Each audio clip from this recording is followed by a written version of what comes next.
What's up, guys? Welcome to episode 3 of We're Jabbin.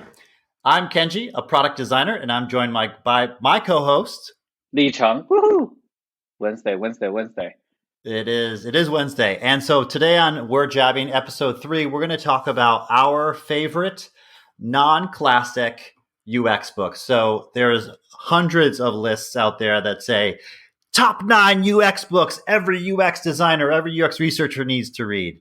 And what we want to do today is talk about books that are somewhat related to UX. I think both of our lists are related to UX, but that maybe aren't on all of those lists.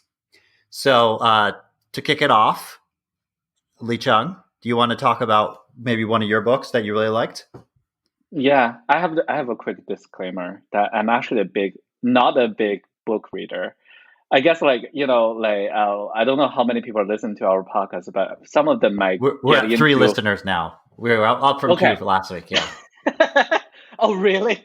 Wow. That's like 30% increase in the user count. Okay, we are growing fast. So a quick disclaimer is that I'm actually not a big book reader. And I think a lot of people probably misclick into the title and thinking that every UX person actually read books. And definitely I'm with you if you don't read that many books. So I have a very short list of books I really like. So I can start. So what you're saying is that this episode was pushed by me because I read a lot. And I was like, hey, we need to do an episode on books. You said it. No. I think... What is the actually before we hop in, I want to put it out there too. So me and you, we talked a little bit about, hey, should we talk about Don't Make Me Think, Design of Everyday Things, Hooked, what is it, like the usability manual or what's usability handbook? There are these classic books, and so before we hop into the books, I would say that all those books have value. I've read Don't Make Me Think, Design of Everyday Things, Hooked, 100 Things Every Designer Needs to Know About People. They're all good. They didn't give me as much of, for me, they didn't live up to the hype that everyone loves these books. I think some of them are really good for introducing you into the field of UX, specifically Design of Everyday Things. But others were just a little bit too I don't know. Oftentimes they were a bit too academic. So 100 Things Every Designer Needs to Know About People. It's the theories about, people think it's psychological related, but it reads more like a textbook. And something similar to that is the Universal Principles of Design as well, which also relates. Yeah. We talk about those being reference books. Anyway, so. Yeah, no, that's a good starter because I was going to talk about different kind of book for different kind of reasons. And you were touching upon it. I think there's so many different audiences in the UX book market that there are people who are transitioning into UX or are very new to UX, so those kind of introductory book really makes sense. And if the book does a good job, then they introduce them to UX with a non-threatening way, right? Make it interesting and easy to catch on key concepts. But also there are people like probably you and me that we're still new-ish, but we have been in UX for a while, so we're looking for specific we're still newish, but we've been in UX for a while. Which one is it? Come on, shut up. No, you know what I'm saying. I'm young, but I'm old. Hey, isn't that 30s? What is 30s about? That's true. That's basically, that is correct. I'm young, but kind of old as well. Anyway, yeah. Millennials. So there are people like you and me, who are very still trying to strengthening certain elements of things. So we're looking for specific things, and we'll try to make it more applicable. So that's why there may be more handbook or workbook, that kind of style, where fits our a lifestyle a little bit more. And then I think the third part, if there are a third part of this audience, is those kind of people who are being around in the UX for a while, and they're looking for developing into more leadership roles and more, strategic roles. So they're looking for beyond just the UX practices and knowledge. They're looking into managerial, knowledge that is applied to UX. So I think there are definitely different kind of people for different reasons. So, but for me, I'm totally in the second category yet. I would So say far. too, like this is going on a huge, not huge tangent, but the thing you just said about like the mid-level, I think we're both like mid-level right now, right? And mid-level for me, product designer, mid-level researcher for you. And I think there's like a dearth or a lack of either books or resources for like mid-level folks to, especially if you want to go like towards a individual contributor route, right? I see it online a lot too of like, hey, I'm a mid-level designer and I want to like take an online course to like level up the next, especially for like individual contributor, because a lot of things are geared towards the entry level, whether it's books or resources. Maybe that's just because it's easier to write those or create that content.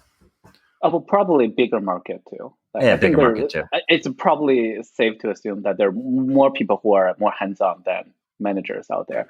So, but either way, I do actually have 3 books I want to talk about for research though, for different kind of books. Like we talk about like introductory or reference book or handbook or something else. So do you want me to start?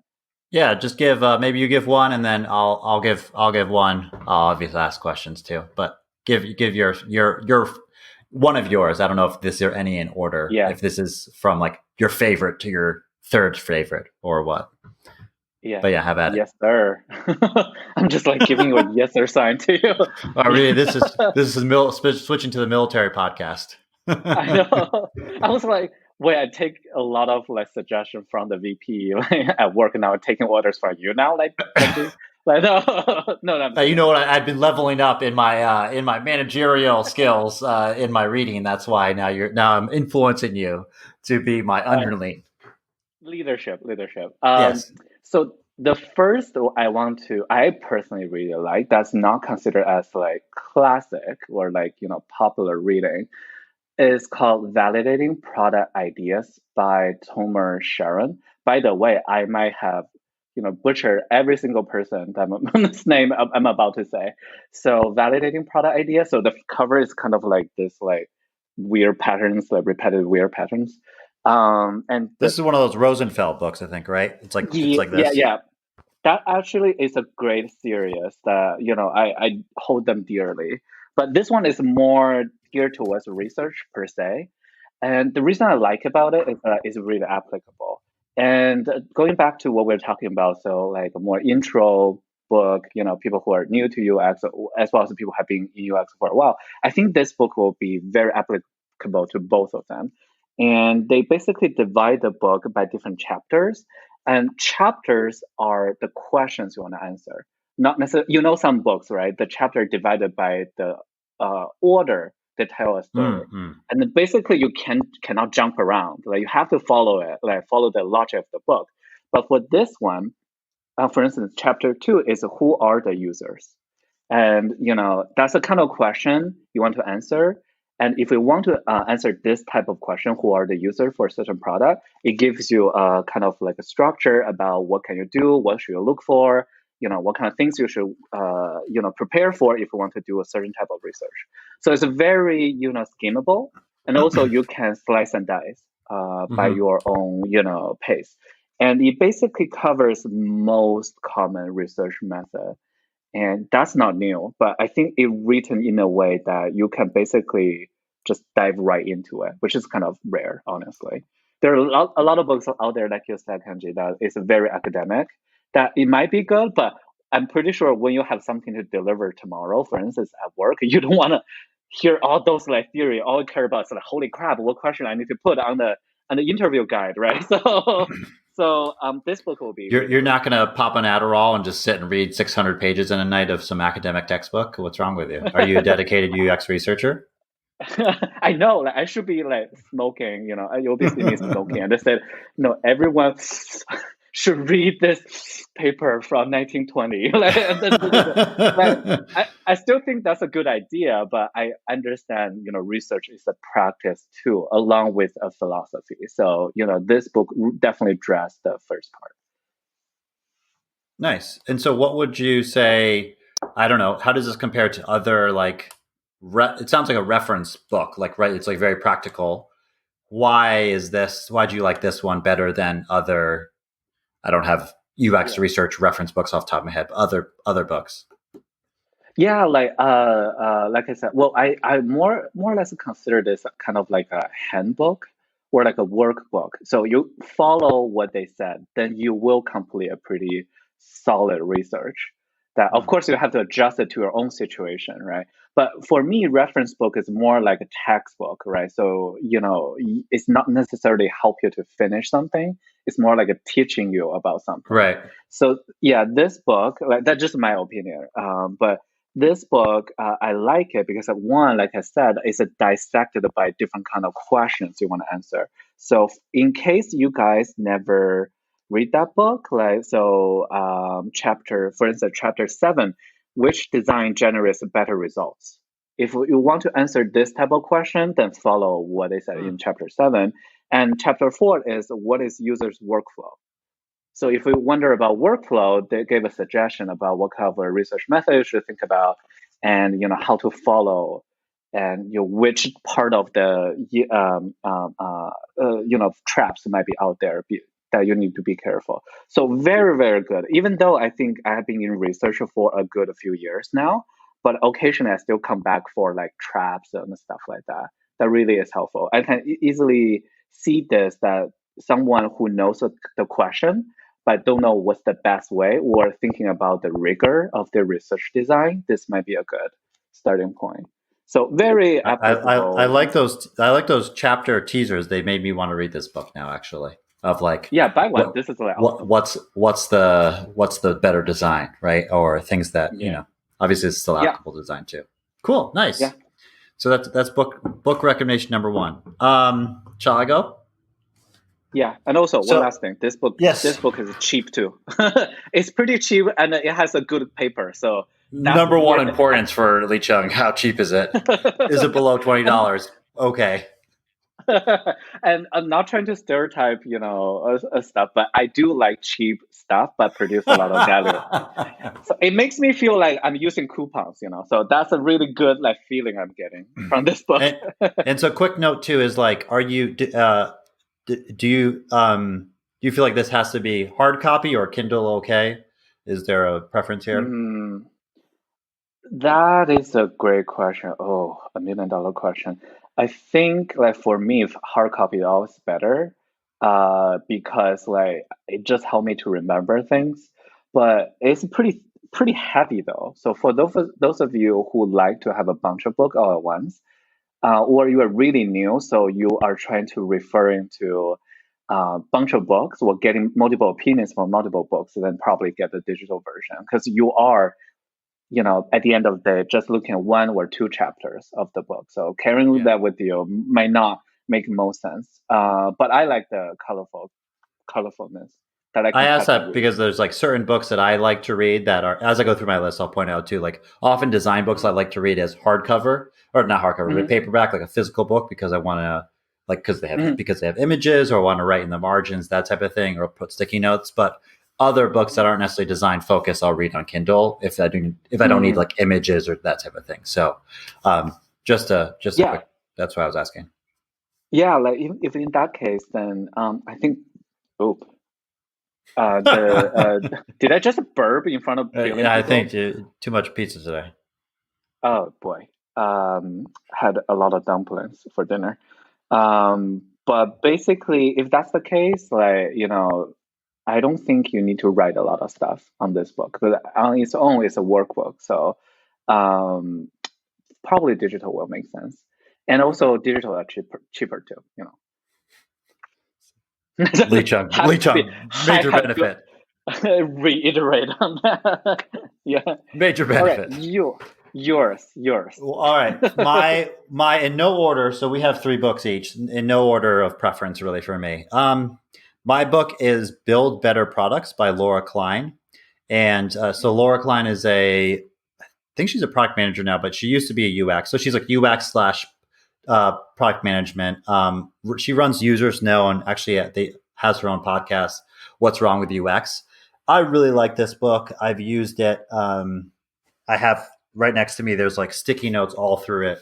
I really like this book. It's very much like a practical book. So good for really any stage of the design process or even the PM process. So like I've used a couple of the exercises that I like in the book, for instance, that I've used both in my current job at Duo and then previously at Ford Labs is like finding the core. So it's an exercise where you kind of work with your team to prioritize, hey, what's really the core of this feature? Or if you're launching a startup, what's the core of this startup that like what's the core features of this? And then what's like the nice to haves and what's like things we shouldn't build, as well as other exercises like trying to identify what's the riskiest assumption we have about the product we're about to build. So that exercise I did at in my previous job, because we were doing, especially for like if you're working with at a startup or you're doing some agency work or early stage work, like that stuff is super important. So I found her book to just be something that I actually reference a decent amount, like probably open it very much like you said, like when I'm at work, I want to have an idea. There's like, hey, there's a section for like validating assumptions. There's a section for getting to know your users.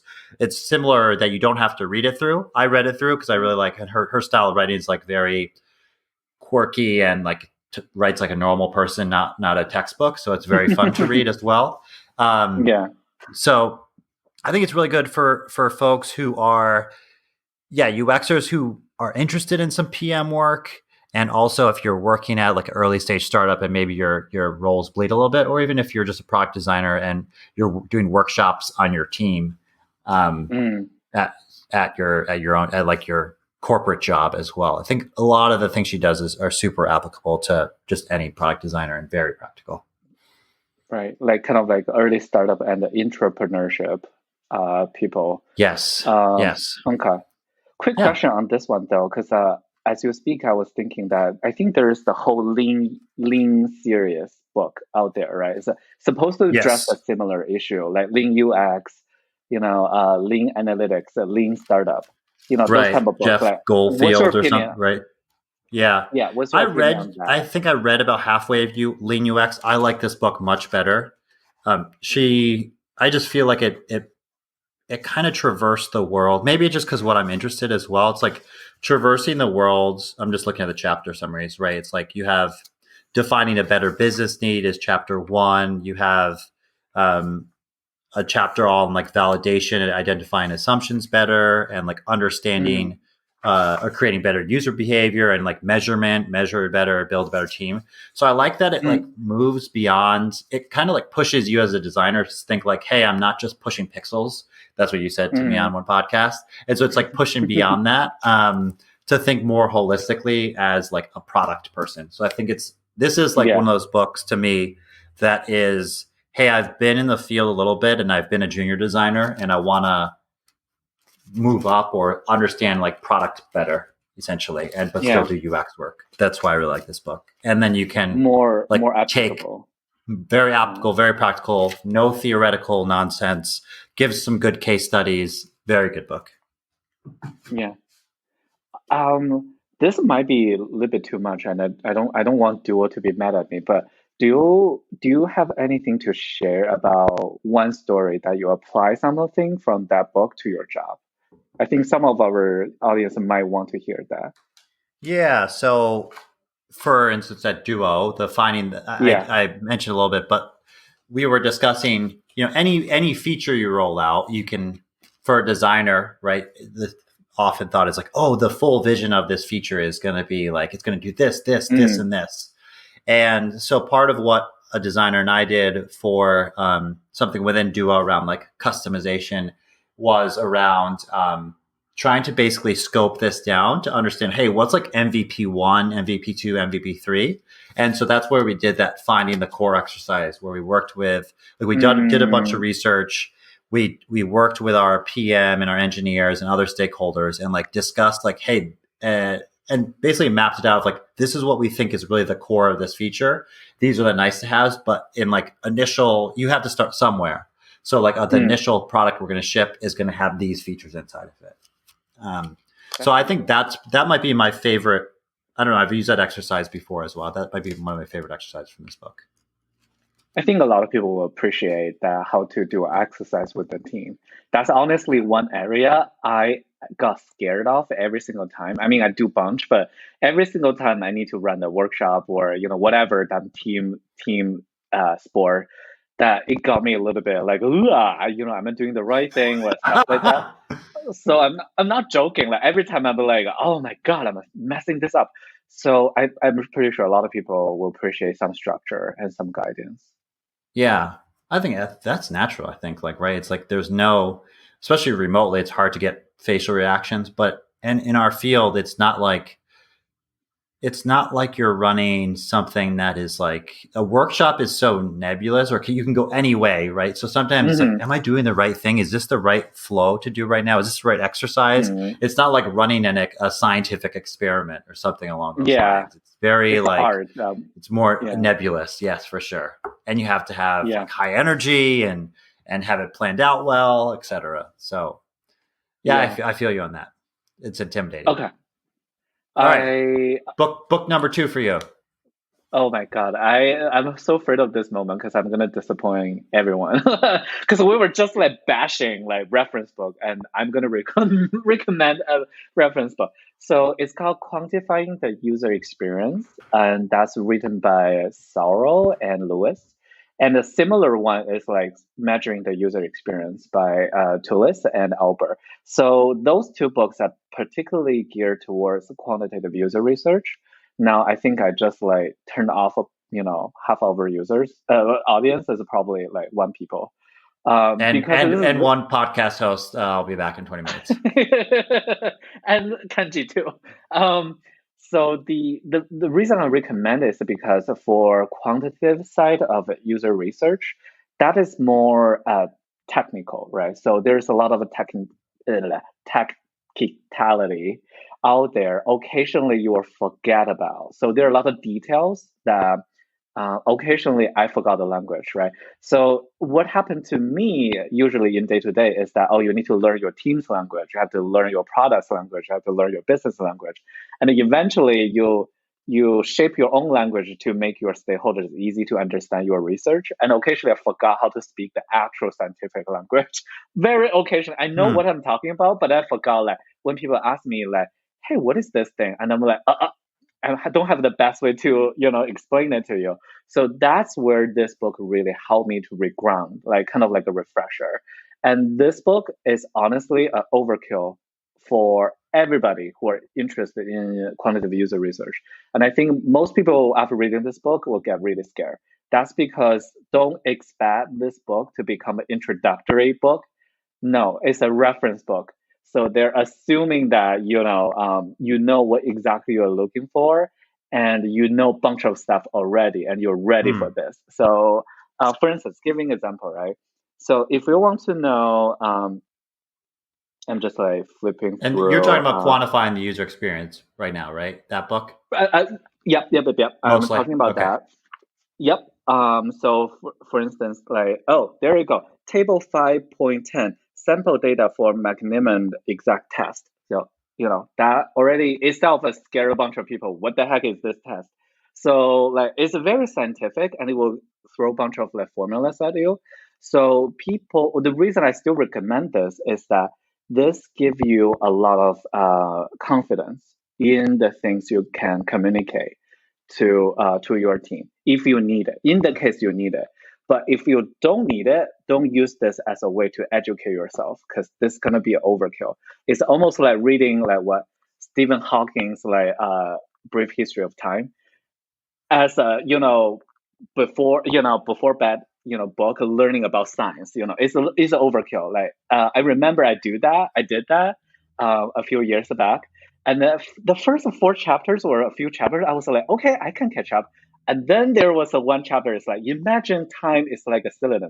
uh, s- uh, uh, uh, oh my god, I'm losing my words here. Help me, Kenji. But like, Words are imagine hard. time I is don't know. I'm not in your brain. okay. Come on. So it's something like imagine time is having this shape, and now you rotate it. But I'm like, duh. I'm like, I don't know what you're talking about. So definitely this is gonna be an overkill. So only read this or buy this as a way to back you up rather than teaching you. So what if this book is for? Like that qualitative, which most of the industry, I think a lot of people are like qualitative researchers, and you want to say, hey, I want to get more quantitative background experience. Like it doesn't sound like this book is it. So what is there a good transition step or bridge between I know very little and quantifying the user experience? Good question.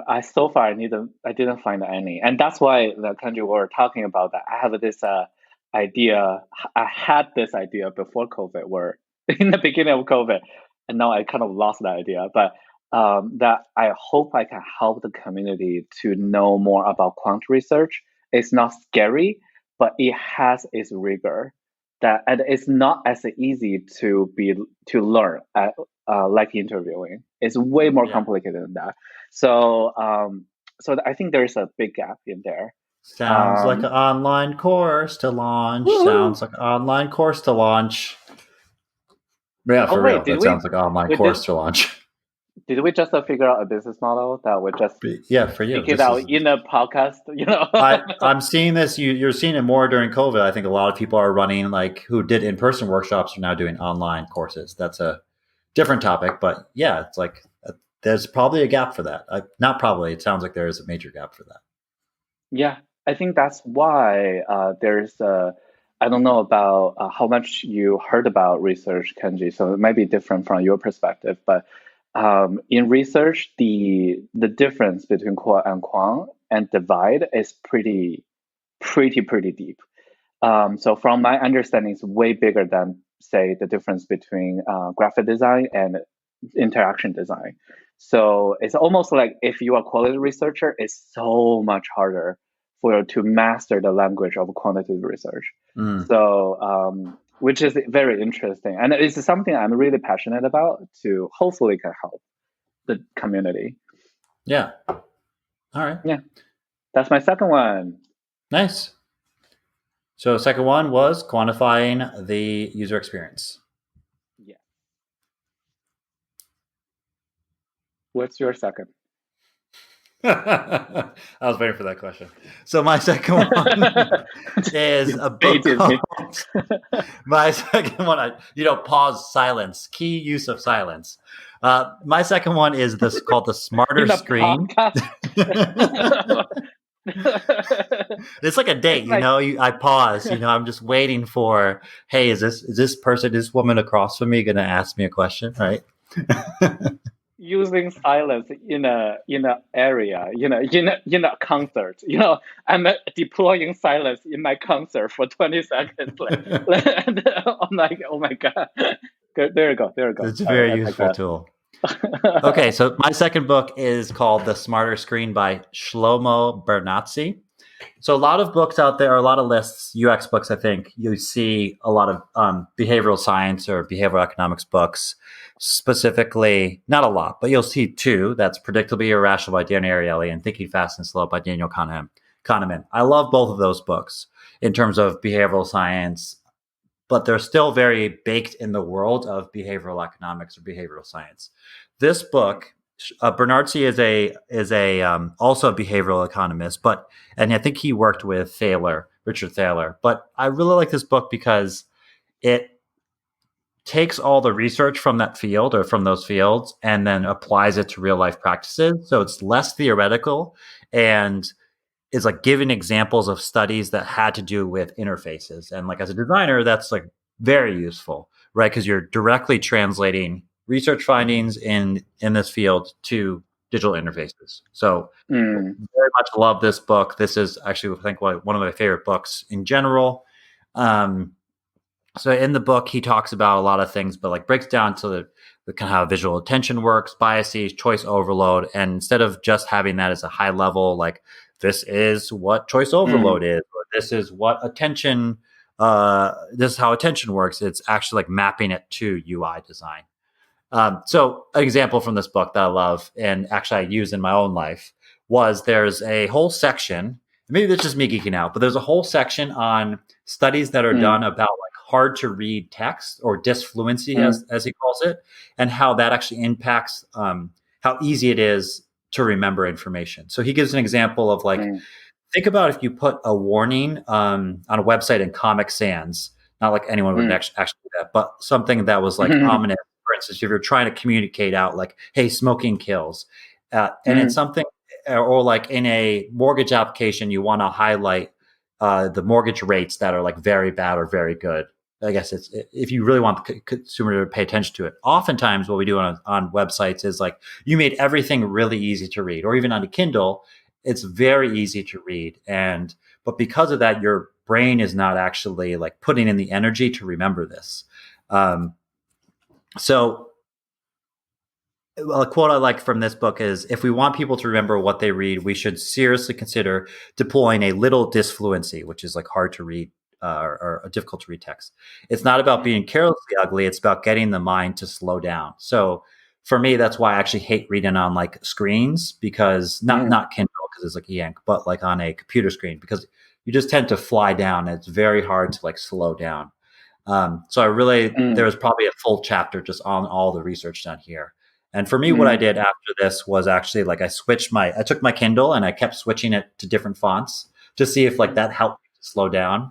And unfortunately, the Kindle's fonts there's not like anything bad enough, right? I think I used like it's too pretty. Font. They're still too pretty, right? I tried using the dyslexic font, which slowed me down a little bit. But I wanted something even more to like slow me down and really think about like each thing I'm reading. So that was just a small bit from there. But I would definitely recommend this for people, either one who really love behavioral science or behavioral design and like have already read the Ariely or Kahneman and Richard Thaler books, or if you tried reading Thinking Fast and Slow and you're like, wow, this book is super dense and hard to read, and I just want something more applicable with these concepts, then I would check out The Smarter Screen. Yeah, I feel like a lot of researchers can benefit from this too, like from like really thinking about like study design. Like I know that we have been talking about like we really like the empirical like element of behavioral science, especially for you. I think I might be wrong though. So even if I'm wrong, don't correct me. I think you probably like that better than me because you're the academic.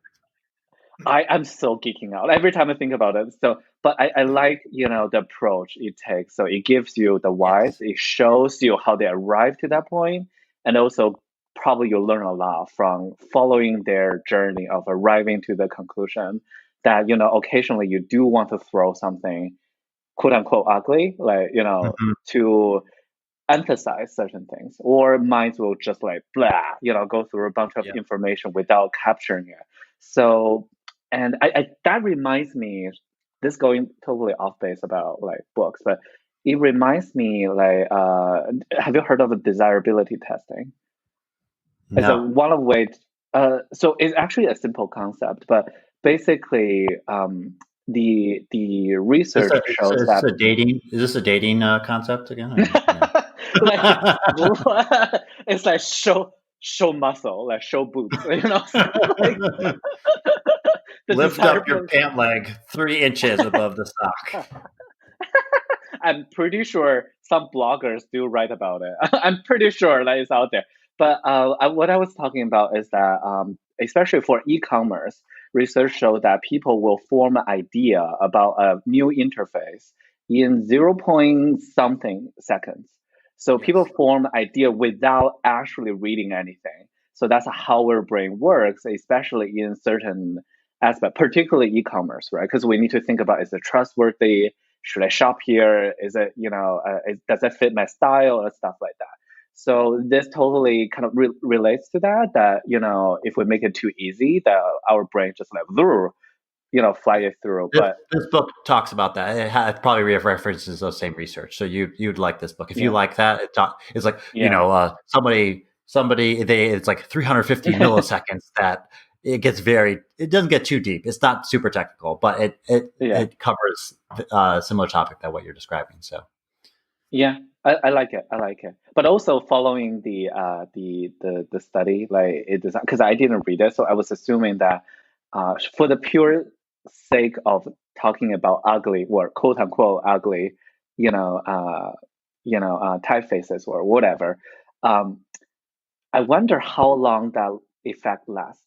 If you Right. make a bunch of things really ugly and you make the whole book really ugly, probably you don't remember anything either because you just give up on that thing. So I wonder what's the balance in there, and definitely that invites to way more research too, right? So we want For sure. efficiency and effectiveness, but sometimes it kind of contradict each other. Yeah, it's like other books that I've read, and it's similar. Just thinking about attention, I'm pulling on this book, Mindful Design, but in interfaces all the time, if you think about, there's only so many things that if I'm putting something in a design and I'm trying to grab your attention with one thing, for instance, whether it's like let's say it's a disfluent font, what I can't do 8 other things at the same time, right? So you think about in a web application, maybe you have banners, right? That's try to communicate information. It's like after a certain amount of time, people are going to become fatigued to that information where they won't even read it, right? That's kind of like where you're getting at is like, what's the sweet spot of putting in these disfluent, whether it's text or a banner or something that says, hey, look at me, or animation even, before people get kind of tired of it and just fades. It becomes like they get fatigued to it. So it's not a linear. Yeah. Oh, I'm speaking academic. Jeez, right. It's not a linear relationship between these two. It's a non-linear. Okay. That all was right, a good one. Number 3 for you. Okay. Let's get to it. What's your third one? Oh boy, this is an interesting one. So I personally feel one of my biggest struggle is even before getting a UX job. So we have been recommending about UX practices, knowledge and stuff like that. But what I want to recommend is actually a book that helps you get a job. So it's called Cracking the PM Interview, and it was from Jackie. Oh God, I'm gonna butcher his name or her name. Bavaro? Probably. Bavaro. Bavaro looks like, yeah. Yeah, sorry, I'm really not good at guessing people's gender, so I might be really wrong. So, but it's really a fantastic book.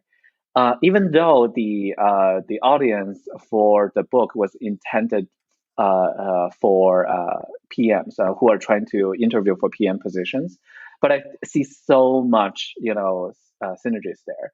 Say one chapter I particularly benefits is about how to answer behavioral questions, answering it and how to prepare for them, and which kind of areas you should look into. So I love this book. So anyone who got a lot of anxiety from interviewing, or that you feel like you have a lot to show, but you feel like you couldn't present yourself the best, or don't know what's the best way to prepare for an interview for UX, definitely this book can help you a lot. And there's a lot of exercise in there.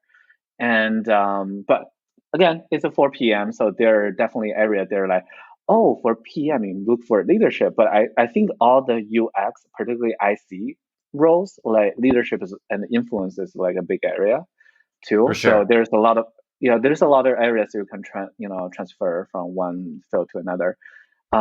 Just get this one. Just look at the table of content, and then I don't have the physical copy.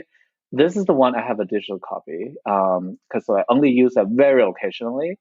And it's not that expensive either. Great one. I love Cheap. how that's part of your ranking is. Oh, how expensive is it? This like inspires me, or not inspires me, but it makes me want to do a podcast episode on interviewing and interviewing strategies. This goes back to what we talked about between business school, MBA, and our time in design or HCI school. I felt like the business side of things just prepared me so much better for interviews. And even if you're a lot of the strategies or the way you present yourself, the way you tell stories, that's going to be the same whether you're working in design, whether you're working as a product marketing, in customer service. A lot of this is similar. So I love that you brought this book in here because it's a different spin on the classic, thinking about UX books in quotation. Yeah, and especially I feel. Oh, thank you for validating my idea. And I have to approve. I have to prove your book. Oh God! My Hulu has been bombarded by those. I'm Biden. I approve this message. I'm I'm Donald Trump. I approved this message. Like I'm like really being like bothered so much. So that gave me some like flashback of those. But um, either way, so I think a lot of people, if a company really value UX, right, then UX is not only about like making interface prettier or make users' job easier. For in terms of operation and the business, businesses, a lot of company will see UX as a strategic role, just like PM. So that's why I feel there's a lot of overlaps. It's about what should we do, like right. So what kind of thing we need to know so that we can do what. This type of questions happen every single day for the designer, for a researcher, for a PM, and in a lot of companies they work literally together every Mm-hmm. single day. So that's why I Yeah. feel like this book is a very, very, very, very applicable, and give you a good sense of like product management, product managers' expectations too. Like what is expected to be a good product manager, and then probably you can learn from that a lot from that too. I mean, I learned a lot. Yeah, I was literally thinking that as you were talking about this and your other book, validating product ideas, which well, I guess that's more maybe research focused. But I was thinking about this in the context of like it's never going to hurt to like understand. Hey, if you read books like that product managers are reading, like a lean product Mm-hmm. playbook, or I guess lean startup. A lot of people read lean startup, but if you come at it Mm-hmm. from like what your PMs are reading and what they're thinking about, it's only going to help you in your job. It's only helped me as a designer to understand like Yeah. where how they're approaching things. Yeah. So it's like why not? Yeah, why not expand your reading just beyond for myself? It'd be like just beyond books on typography or books on behavioral science or design. Uh, Yeah. it's never you want to understand the folks you're working with, right? So why not? Yeah, I've been listening to those or reading those articles that there's a big debate, like where it's a buzzword these days in the field that uh, which is between outcome driven versus output driven. I don't know if you're familiar with that, but I think that a lot of people toss those words around these days. So if you are outcome driven, then any UX roles, our end goal is to produce a good product that users really enjoy that also benefits the business, right? It could be really ideal, but at least that's the end goal. So in that case, if we were all outcome driven, we want to produce a good product. So definitely, know more about PMs because they're the key role in the product development process will help. But if we think about output driven, which is like what can we deliver, what kind of deliverable that is, Mm-hmm. then we're going back to the typical, UX, right? Skill level things. How to make a good wireframe for a designer without talking about what's the outcome, right? What's the impact for a researcher? How to do a good report for interview, or whatever research that's out there, without talking about how does interview factor into product development processes. So I'm a big person of supporting the outcome driven. So I think all UX roles plus a PM and maybe some like other roles too, we're all facing gearing towards producing good products. So knowing each other's language gonna be very crucial. Actually, give you a lot of advantages too. And for those two of the folks off the top of my head were that have written about, I have never read this book, but Outcomes Over Outputs by Josh Seiden is about. I think Mm-hmm. he's like UX PM, kind of straddles that line, and then also Teresa Torres, who's very much in the Mm-hmm. product world, has written I think a lot of stuff on like outcomes over outputs. Yeah, that's a good one. That's a good. Well, Yeah. you can really remember people's name. Wow. I'm like I can't. All I remember is probably the cover and how does the cover look. That's all I know. You know why? Because when I read, I make their names disfluent. I mark it up. I mark it up with stars and hammers and everything all over. That way it bleeds into my brain. Oh, that's good. That's good. All right. What's your third one? All right. So my last book is a different book too. I like how we pick different books, like very kind of going beyond. So my last book I picked is called "How Will You Measure Your Life" by Clayton Christensen, R.I.P. Clayton Christensen was a business school professor. I forget where, maybe at Wharton. Um, and he very, very like beloved business school professor. He wrote this and several other books that are escaping my mind. But innovation. He wrote another book on innovation. Escaping my mind. Anyway, this book is not necessarily UX related, but it's very much actually just thinking about like how business as a whole. So basically, Christensen and his co-authors in this book talk about how you can apply business theories and frameworks to basically live a more like a better, more fulfilled, purposeful, deliberate, and hopefully like more meaningful life in general. So he was very much like, yes, you should work hard, but also think about how all these things we've done in business research can apply to like real life.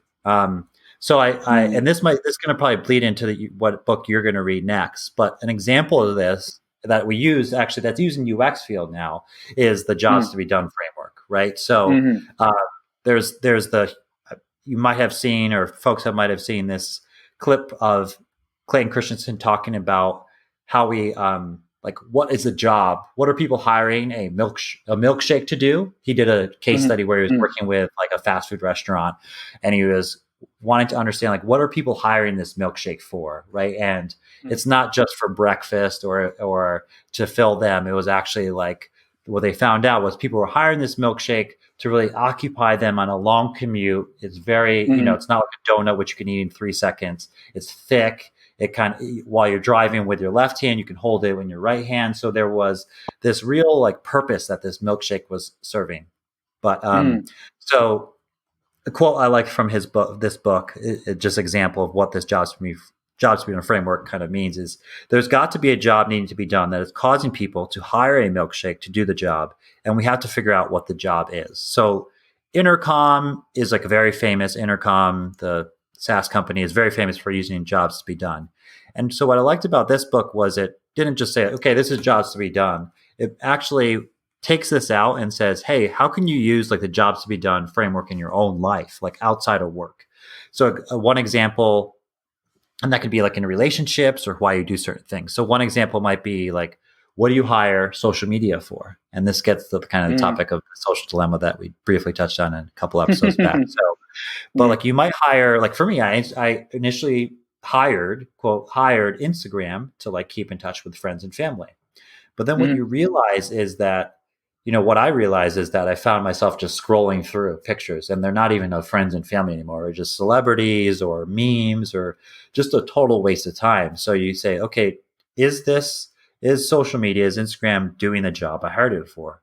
Well, clearly not. Let me fire this, and I'm going to go find a different product that actually is going to be for the job that I hired it. So in my case, I use a tool called or an app called Telegram, and that's my thing that I use to communicate in like micro networks to talk with this group of people and this group of people, rather than being like lost in a stream of celebrity photos and memes and all this other stuff I don't care about. So really love this book in terms of, pulling out things from business and business frameworks to apply it to your own life. I want to just add in one more thing. He talks about, like, for instance, the business strategy or this idea of resource allocation. So you think about a company, it says like, oh, you know what?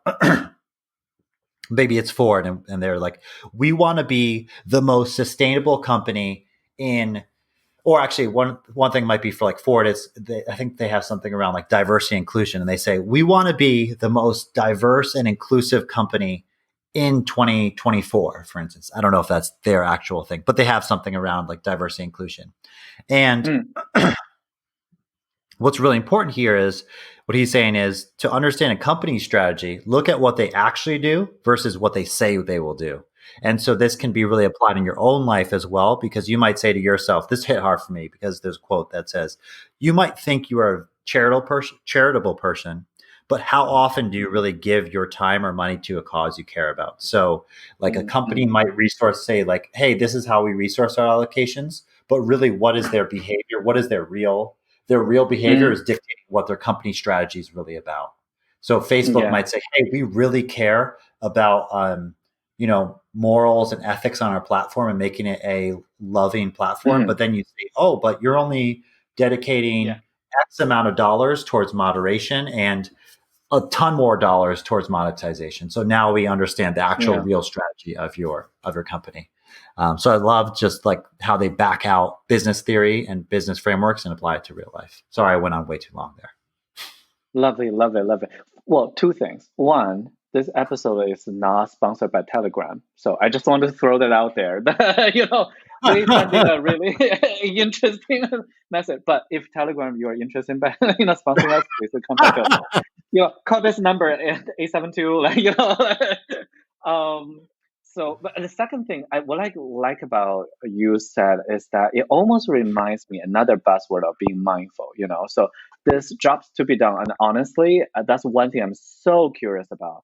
And I think I know something, but also I don't think I know full framework of it. So, this jobs to be done, example that you said that that you can apply from business to personal.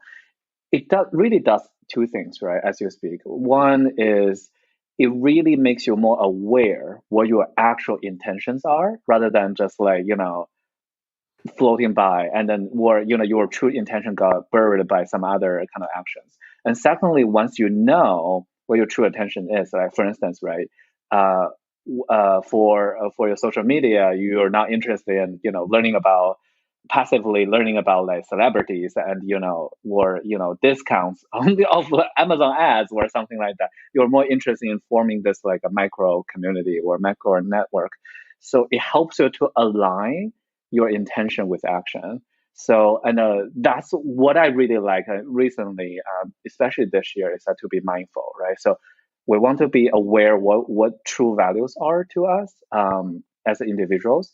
And then if we know, then we need to hold ourselves accountable that where action really match up our value, rather than we say one thing but it did the other thing, or give us a lot of examples or excuses to slide under many other stuff. So, because our brain are really capable of cheating on or like lying to us, right? So it will take us to a different route, but we have to hold us accountable and be mindful about our true intentions. So that's the part I think is so crucial, like to live a happy life. So in that case, I got a little bit confused by the name of the book.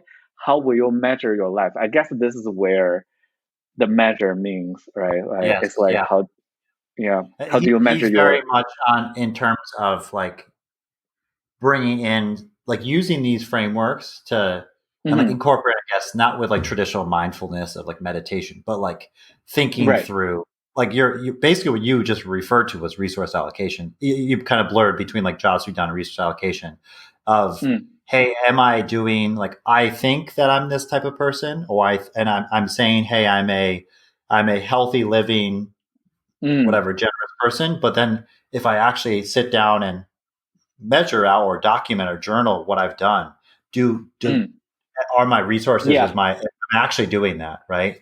Yep. So I think that's kind of like what yeah. you're getting at. Yeah, that's the part I really really love for the book. I might all the three books I have to say like are very very helpful. I think I'm gonna buy all of them, and hopefully because today is the last day of Prime Day, so like as we record, so I hope there are more discounts for these three books, and I will grab all of them. I will say, Build Better Products is a Rosenfeld book. That's definitely going to be over your $20 limit. The other two will be underneath $20. Oh, nice, nice. I guess I can, increase the budget to 30. We'll see. You're which is employed. yeah. That I don't know if about you that these days I have this magical, number in my head that say for shoes, if that costs more than $60, I'm like that you better charge me $1,000,000. It's just like not acceptable. Under 60 is like I guess it's okay. If that's under 30, I'm like hell yeah, I'm gonna buy this one. But for books too, like there is a definitely a expected like a mental accounting number almost. Interesting. For me, it's if there is anything education related, I go by Ramit Sethi's law of a rule of basically there's no number for if I'm like Oh, investing in myself. So if I'm buying books, it's okay. Also, my company has like a unlimited book budget type of thing as well. But I buy a lot of books myself anyway. But that's my rule. Is like if I'm going to learn from it, then if I'm really going to learn from it, right? It's not some trashy novel. then why not buy it? Ouch! I think I have a lot of trash in that book. All Anyway, right, do you shall want to we? just wrap up quickly? You had a couple books that were on your reading list. Do you want to just chat about like just list those off? Yeah, sure. So the first one is actually jobs to be done. So Ooh, the reason I know why, right? Why we're talking about jobs to be done. Um, the reason is because I think maybe we will talk about this another time, but there is a lot of discussion about personas and how persona is failing to accomplish the goals that it's supposed to accomplish at different companies, or we're misusing them consciously or unconsciously for things that we hope a persona could accomplish for product development. So jobs to be done is a new framework or theory that a lot of people really like these days. But jobs to be done could be a theory, right? But how to apply to them to your own day to day, your own team, your own company, your own question, it's really vague. It's pretty new, so there's a lot of exploration in that part. So I want to explore more because I think there's so much truth in it, in terms of jobs to be done, that kind of way of thinking, rather than user needs versus like who are they, that kind of like typical way of understanding users. So right. pain points versus needs versus the persona, that kind of thing. Like so, it's a Yeah. kind of different way. Yeah. Typically, what I've seen is like jobs to be done. So this was Jobs to be done by Anthony Ulwick. Jobs to be done is seen as at least the way that Intercom presents it is like their team instead of user stories, the Yep. as Yep. a blank, I want to do X, so that blank. Yep. They Yep. switched it and they've used the jobs to be done framework. I've seen it like juxtaposed against users, typical like traditional user stories as a more effective way, essentially, of Yeah. thinking about what your users want to do and why they're hiring your product to do this thing. Yeah. And as a researcher, I really do like it because it digs a little bit more. And then that dodged the question of like if I don't know if that's real or not, but this quote is from internet. It must be true, right? So I think like is it Steve Jobs or something? Apple, they said like the users don't know what they need, so we just tell them what they need, and then we just design, and then they either suck it up or they like it, right? So and that's why there is like I'm Paraphrased, yeah, I think that's Steve Jobs. paraphrasing paraphrasing very aggressively like here, so please don't quote me. But so there are some people, I'm not going to name where, but there are some product people just say that but users don't know what they need, why we should invest in time to Right. understand their needs, right? So jobs to be done gets a little bit deeper than that, like more than needs, right? It's way more task driven, and way more you know purposeful. I don't know if that's a word, but yeah, it gets a little bit deeper. Yeah. So I like that. I want to know more, so that's why I want to read that. And the second book I'm actually reading right now, I finished like 30%.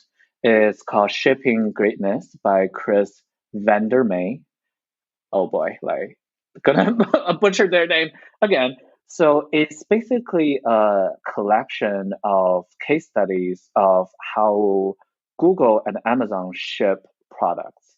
So for people who are interested in details the day to day, I think that's a very interesting read because a lot of times of building product, it's not about process, right? Because most people think like, oh, you first do this, second you do this, now you do this, now you ship a great product. It's more than that. So Right. shipping greatness is really about like those like case studies, and I love those. And the third one is occasional. Hadn't heard about that one. Nice. Yeah, Okay, third me one. either. Me either until recently. The third one is occasional magic. Like it's not UX related book. It's a collection of stories by Moth. So Moth is this podcast that basically people tell their stories of their personal lives. So I really like storytelling, and I think that's the most effective way to communicate a lot of stuff in our day to day. And also, I'm curious about human too. So this is one book that grounds me a lot that when we're working on different products, we feel like, oh my God, like, this is a fancy thing. And then reading true stories about people, their struggles, their, story, their conversation with themselves really give you a sense of, oh my God, there's actual people. Like, so I like stuff like that that keep me going too fancy, intact. So that's the three things. I Well, like by I the like way, them I'm all. not fancy right now. Licheng, I think we went during grad school. We went to a moth event together. We did, Yeah, yeah. yeah. Really, And really helpful. I think that could be another discussion of just like the role of UX. The role of story in Hmm. products, whether that's presenting stories, whether that's creating products that it follows a story, right? That's very Hmm. much makes sense too. And I think Yeah. there's a couple of good books, and there's a lot of people who do work in this space, but it's not quite as emphasized, at least in design, as other things like hard skills of like your Yeah. line height should be 1.5 times your font size, right? It's a nuanced type of field, but I think it's super important. Yeah. I really am interested in it as well. Yeah. Well, because we are celebrating human-centered design process, right? So better put Ideally. human back into the human-centered design process. So, reminding us that, what type of people, rather than just using a persona to summarize people, like, but really understanding them. It's a good way for me, at least, to ground myself in a lot of decision making and also communicating with people, like you said. Yeah. Yeah. Cool. Alrighty. Well, I want to go ahead and wrap up. So we always wrap up with like a "What's going on with you this week?" What's going on with you this week section. I'm going to actually Mm-hmm. go first this week, Licheng, because I feel like it's very our discussion of like story and understanding humans actually really ties Mm. to it. I started Mm. reading something this week, a book called "Maybe You Should Talk to Someone" by Lori Gottlieb. I'm about 50% of the way through. So Lori is a therapist, and so she writes about in this book. It's all stories. So she writes about her story as a therapist, not only treating patients, and obviously she changes their names, but also during like her hard time going through a breakup, going interspersed between those stories is her own story of going to see her therapist. And so it's like a really interesting book. Obviously, if you're like interested in mental health at all, but just if you're just interested in, she's a very good writer as well. Her career path, the reason I'm bringing this up too is I see so many ties between the way she talks about therapy and like UX in general, in terms of like Mm. talking to people, understanding, listening, understanding stories, how they tie together. And I love a quote from here that I jotted down this morning, actually, when I was reading it, was she says, being a therapist is going to require a blend of cognitive and the creative. There's an Mm. artistry combining the two. And like when I read that, you could just replace designer Mm-hmm. or you could replace Mm. being a UXer is combining these two. It's like her career is so interesting too, because she went from working in Hollywood and doing like productions, the story side of that, to then wanting Mm-hmm. to, she was working on ER and got to work with like hospitals. So then she was just like, oh, let me go shadow people in hospital. And so she then she was like, oh, well, this stuff's really interesting. Let me go to medical school. And she thought she still wanted to do something like, with story and understanding people. So she thought maybe she'd be a psychiatrist, but then one of her mentors said, you won't ever get to see patients. Why don't you become a psychologist instead? So like that weave of wanting to like weaving through stories, like went throughout her whole career. And I just Mm. thought I'm enjoying this book because I just think it ties in. There's just so many ties between like therapy and UX that I didn't ever really think about Yeah. before. That's lovely because I like you said, like the blend of cognitive and creative. I think that's the reason a lot of people, at least for me, the reason we like UX is a blend of analytical thinking with creative thinking, and you got to practice both, and that's where probably that's what you meant by see the synergy between the two, and yeah, and I like Like, that. I like that. and where she's coming from with, I think, the cognitive and the creative is thinking through when you're in therapy, if you're a therapist Mm. and you're seeing a patient, they're Hmm. only telling you so much. So you're trying to piece together things from like their childhood, things they might be like not disclosing, things that they are disclosing, to like piece together a story that makes sense in some ways. Yeah. And so like that's kind of what you're doing oftentimes in user research, is you're trying to piece together a story to understand, especially if you're doing something more like generative, and you're trying to understand like what's that story, Mm-hmm. what's the user's problems, and like what's, if they're not sharing with you exactly, like can you try to understand the story that they're going through. And so that's the creative part, is like blending that to create this Mm-hmm. thing that you're piecing together all these puzzle pieces to make something that makes sense of Yeah. like the flow they're going through in their life, for instance, for therapy. Love it. Love it. Love it. And Uh, you don't. Yeah. I Wait, was are you gonna saying say, something? no, I was gonna say, how about you? I didn't know if you had anything else to say on this. I was gonna ask you what's going on with you this week. This is why, Zoom meetings are messing up like everyone's like Oh, speaking pattern. It's like, yeah. oh, Yuko, Jennifer, what did you say? Sorry, I dropped. Or like, like I'm like, oh God, like, geez, I, like, I wonder how some, much how many hours are now spent wasted on people doing that. Oh no, you go. Oh yeah. Oh, sorry, I cut you off. Oh no. If you yeah. tally up the dollars per minute and then dollars per hour of how much is being wasted, I'd be very curious. That's a research study in itself. Oh, totally. I think like if Zoom nailed this, like they're gonna be fine. Um, yeah. So what happened with me this week? So probably not personal, too much personal because I'm still moving. So finally, I'm done with my living room. My kitchen's still a mess, so we have been ordering food. And thank God Uber Eats and Grubhub become our best friend. So so is our wallet that is totally losing, bleeding really fast. So that's my personally. What is interesting that this week and next week, actually we already done one training from Nielsen Norman that was bought by my company, by my employer, and yeah, there are two more coming. So what we did this week, Which training? Yeah. yeah, so this week was usability testing because I think where our team are doing, or the team of research that I belongs to, and I think a lot of companies are following the similar pattern, is that we are training designers to do testing and not on their own design. Like it's just like not gonna happen. Like like it's really a lot of bias in there. So, but like designers can test out each other's work, while researchers can be free up to do more like Mm. strategic research. So that's kind of where we're going. So having all the UX team come together and then do learn about usability testing is really really helpful. And also it builds a common ground of language we speak, right? So that saves a lot of trouble of say like, hey, when the researcher run a study and then the designer said, why don't we put this button here and then we can test that? So like it does, bring a lot of level set, do a level set for mindset.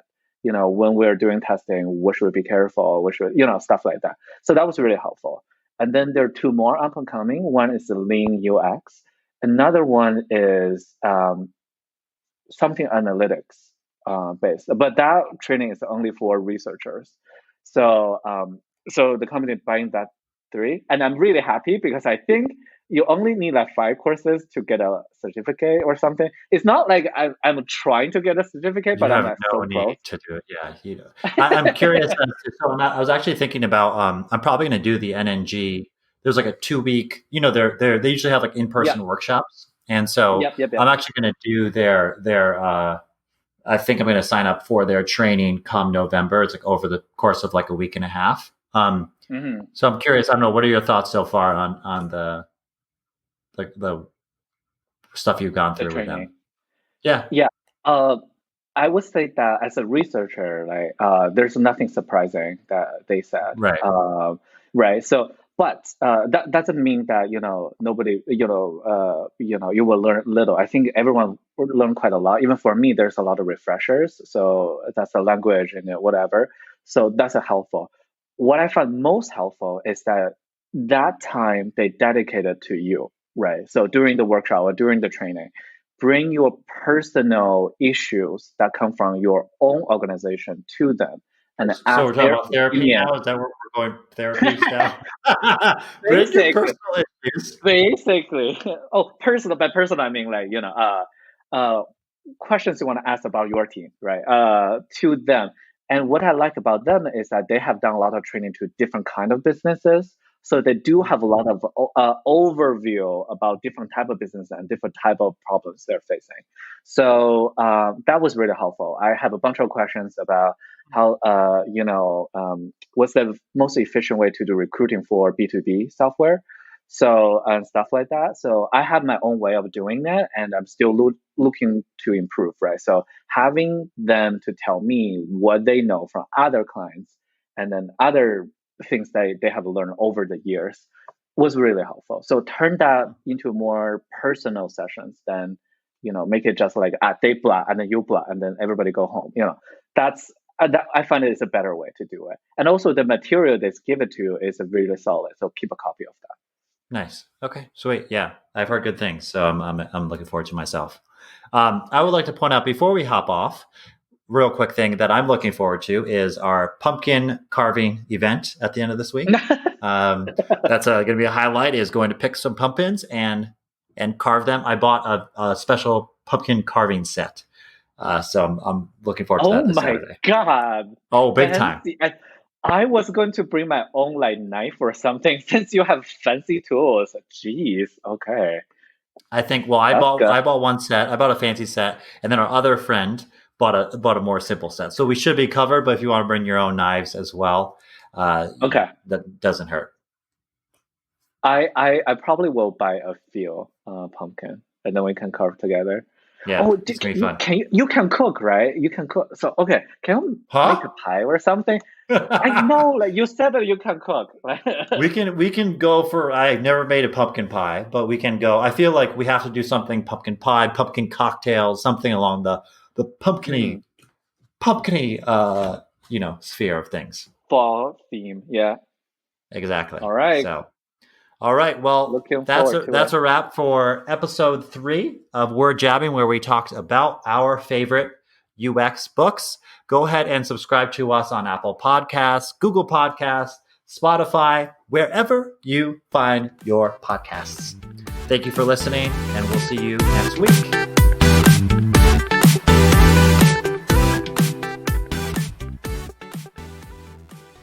I thought you were going to say something. It's okay. I didn't know. I am really not good at reading cues. I don't know. I didn't know.